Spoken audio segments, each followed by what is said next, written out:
The future of an entire coastal community, its food, its safety, its traditions, even its children's education, depends on a living structure just below the surface of the sea. What happens when that structure begins to fail, slowly at first and then all at once?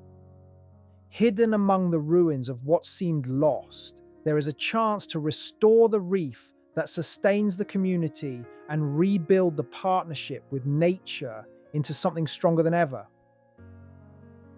Along Fiji's coral coast stretches a reef that has shaped lives, a limestone fortress built over millennia by tiny coral polyps whose labor has sustained communities in many ways. From the shore, the reef appears as a dark line beneath the water's surface, but to the people who live here, it is a partner that has always carried more weight than its beauty alone suggests. Its massive structure blunts nearly every incoming wave, breaking the energy of storms before they can strike the land with full force. Its caverns and branches shelter an astonishing amount of marine life, ensuring a thriving fishing industry. Visitors travel from around the world to dive these waters, and their presence helps fund village schools, clinics, and the futures of children. As global temperatures continue to rise, the ocean absorbs much of that excess heat. And in one season, the water arrives just a little warmer than usual, but in the next, the heat persists longer, pushing corals to the edge of their tolerance. The reef responds at first by paling slightly, then fully bleaching, losing the microscopic algae that feed it and give it color. Fish, sensing the change in habitat, move on, seeking survival where structure and food still persist. Storm waves, no longer softened by the reef's solid armor, approach the coastline with a force.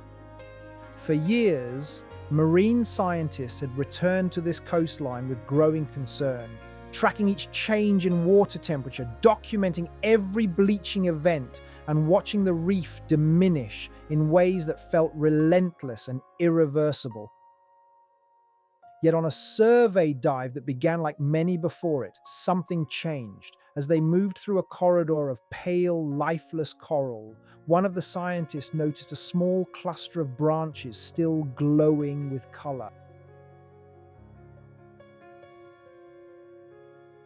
But then they found another and another.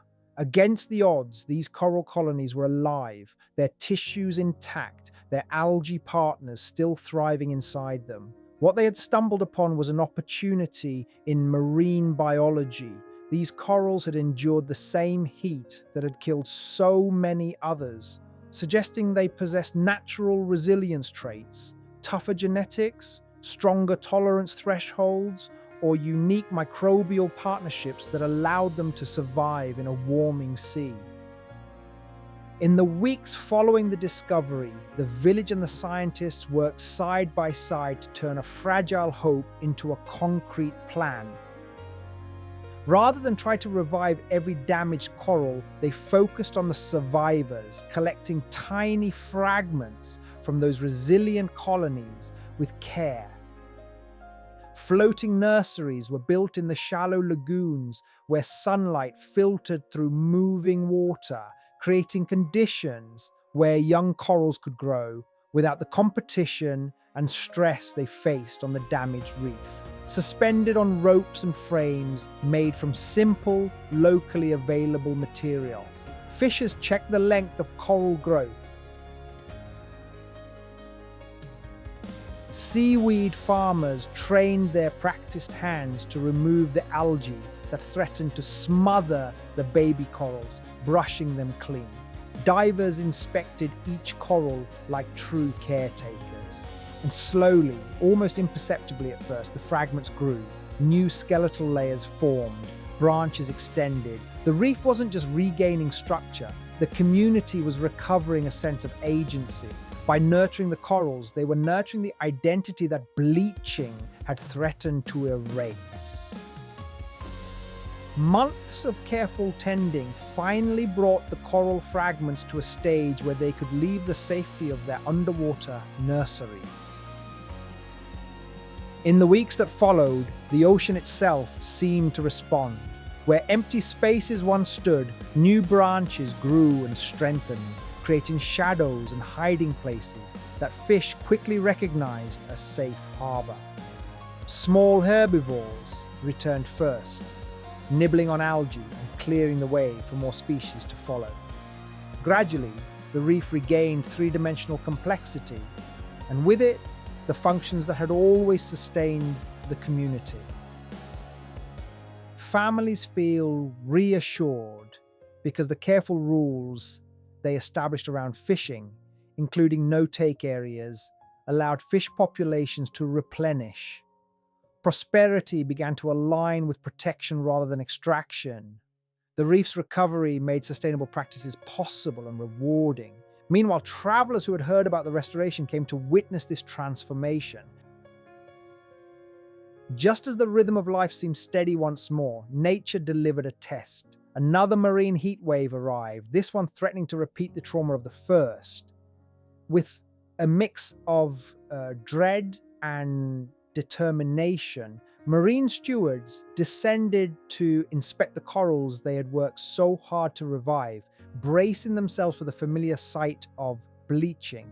But instead of a landscape drained of color, they found a mosaic of healthy coral colonies, polyps filled with life, algae intact, colors holding strong.